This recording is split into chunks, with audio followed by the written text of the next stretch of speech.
Good afternoon, ladies and gentlemen. I'm proud to welcome Terry Priest, manager of Turbo Park Greyhound Kennels. Terry, good to see you, mate. Yeah, good to see you, Steve. Good to be here. And we've got, this is Tim the Wonder Dog, is it? He's not quite a wonder dog, but we like to call him Tim the Wonder Dog. Well, Tim's been on the TuffRock for Greyhounds for a period of time now. How long would you say? Well, actually, Tim's been on it all his life. Tim was involved in trials going back 3 years now, and Dr. John Newell put us onto the product and, yes. and introduced him to our farm to enable better rearing, better breeding, getting full value out of our meals, and overall getting healthier, more durable dogs. Yeah, beautiful. That's the way. So what we're going to demonstrate today, ladies and gentlemen, is about using the poultice for the greyhounds and focusing on the wrist areas, because I believe, Terry, that there can be a challenge for some of the trainers. You want to just briefly let us know what you're talking about, the wrist? Wrist injuries are quite common, hard tracks, tight tracks. We're often got problems around the top of the metatarsals here and around the wrist, and the ligaments around the back. We've got tendons that stretch up across the back of the dog here that quite often wither away and causes lots of problems. So it is a common problem. Probably 1 in every 3 dogs you'll see with these similar types of injuries, and virtually every dog throughout his career will pick up a wrist injury of some sort.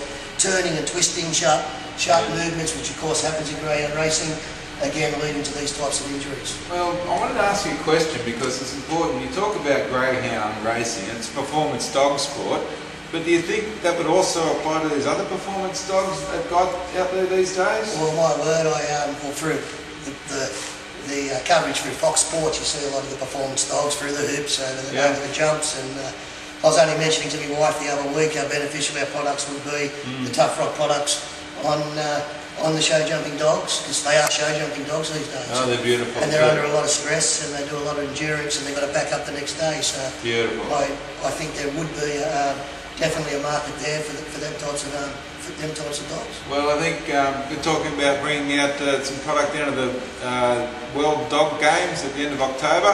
So that'll be a good launch for us, but we might just pull up there and start a bit of a demonstration on the poultice and come back to you when we're halfway into it.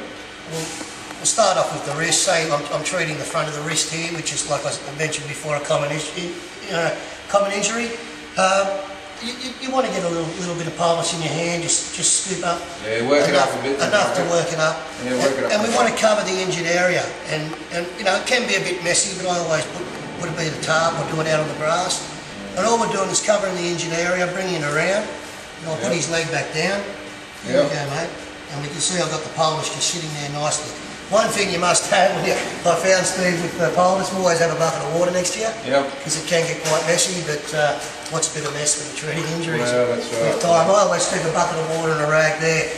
Once I've got the poultice on there, it's pretty easy. If it's an injury you want to fix quicker and you want it to stay there, I then just wrap any sort of wrap around that's going to hold it in place. Oh, I see, and it's quite basic, Steve, as you can see. Around we go. And then I'll go through now and just cut that off. But what we do now, once we cut it off, I'll get this out there now, you just tap it down, and you can work the poultice now around inside the bandage to where you want it. Oh, okay. Which is another good thing to do there. And if you see there now, that's get that bandage to stick. You see down there, that would be the finished product. You can keep his muzzle on so he doesn't play with it or anything like that, or try to chew it off. But I think you'll find that virtually they'll keep it on. They like the pain relief. And you just clean him up. I just grab a rag then and just clean up the bottom bits. You can rub it in, no effect there. Don't waste anything, as most people do these days. It's quite expensive. Completely harmless if they lick it too. So. And he'll probably I'd keep that wrapped. I haven't done a good sticking job there, doing it nice and quick. I'd keep that wrapped for 12 hours. When it's wrapped, it stays moister inside. It doesn't dry as quick. And if quicker than 12 hours, I'd wash it off if it's dried and then reapply it again. I find, Steve, usually after 2 or 3 applications, the soreness is out of the wrist, flexibility and mobility comes back. And after a week's time, you gallop them again. If not behind the law, you're giving them 3 gallops in the paddock, which I find's up to 2 to 3 times quicker than the other products I used to use. Gee, that's good. And you know, so I find it very beneficial. Right. Well, Terry, thank you very much for showing that. I know probably a little bit more wrap would have gone around here nicely, but for the time we had available, appreciate that, and fantastic stuff. Good on you. Thank you, ladies and gentlemen.